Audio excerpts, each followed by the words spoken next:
Hi, this is Chuck Martin at the summit in London. And I have with me Bob Compton, member of Visionaires. I know you're from there, and also formerly of RCI Financial Services. Tell me, you've got new branding. Yeah, we've rebranded. So we were RCI Financial Services, but now we are Mobilize Financial Services.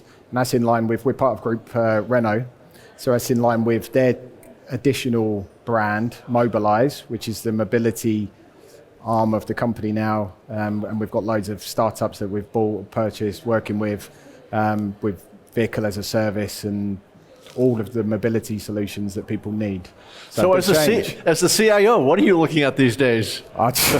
It's a big list. So obviously, first and foremost, my responsibility is in the UK. So managing, we've got all of our software that we look after is bespoke, in-house software. So we have it's basically a software development house within a financial services company. But then on top of that, for myself, I'm working on digital transformation, tribes. We've gone fully agile across everything.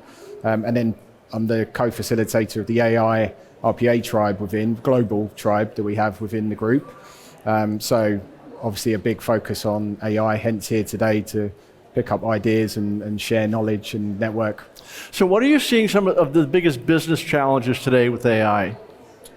So I guess from me and my experiences, it's not I suppose it's a positive because people are trying to use AI and they're keen to use AI in whichever way they can, but making sure we've got the correct use case for AI, and it's not just a case of FOMO, fear of missing out, or we need to have it somewhere.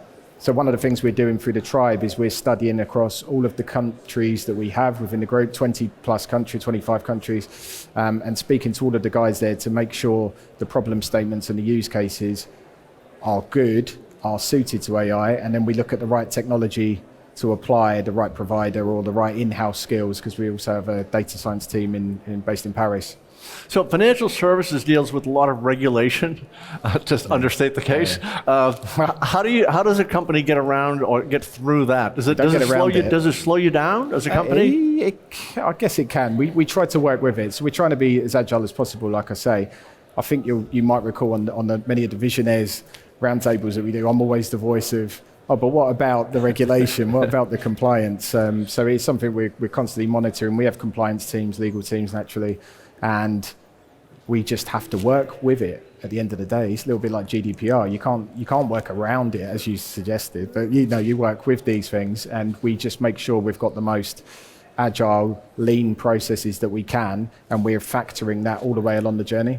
So do you and your peers in the industry sit back and say, we're really jealous of these other industries that can move forward? Yeah, well, I mean, yeah, you could think that, obviously, but like I say, as a group, we're now working with lots of different startups, and there's aspects of the company that aren't necessarily in the regulatory area or the financial services area. So from a group perspective, there's lots of innovative startup, fast-paced companies that are able to deploy at scale. But we are actually quite quick anyway, considering when I think of all the compliance and the regulation, and we've delivered some solutions in 3 months, 6 months, and this kind of stuff. So it's not holding us back. And at the end of the day, it's at the benefit of the consumer, some of this stuff. So we just take it as seriously as we can. Is there a side benefit, financial services, where because you're held back because of regulation, that whenever you launch, you're launching with less risk, essentially? Oh, possibly. We take risks so seriously. We have to factor it into everything we do. So at the point we go live, we know we have covered all bases, or as well as you can. Well, you can never afford to be wrong. No, we can't. How does it like living like that? It's just you get used to that after a while in the industry. So I've been in financial services now 25 years in total. So I guess that's part of what we do. So you get used to that. So do you see any role in the future in financial services in general for quantum? Definitely.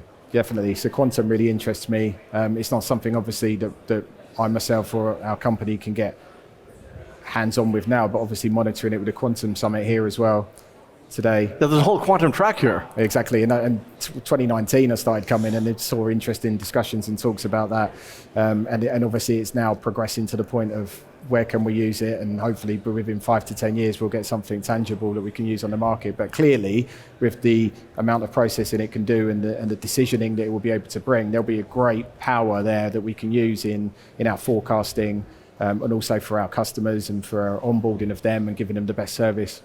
So a year from now, we're sitting here having the same conversation. What would we be talking about? AI and quantum. The same thing? Enter Quantum? Yeah. We actually have a new publication on that now called Enter Quantum. Oh, there we go. Excellent. So we'll be talking about Just that. launched. I mean, it's obviously each year it's slowly progressing. I guess, yeah, from my perspective, I'll hopefully be talking to you about all the successful AI use cases that we've deployed over the last 12 months. Well, I look forward to the conversation in a year. This is Chuck Martin at the AI Summit London.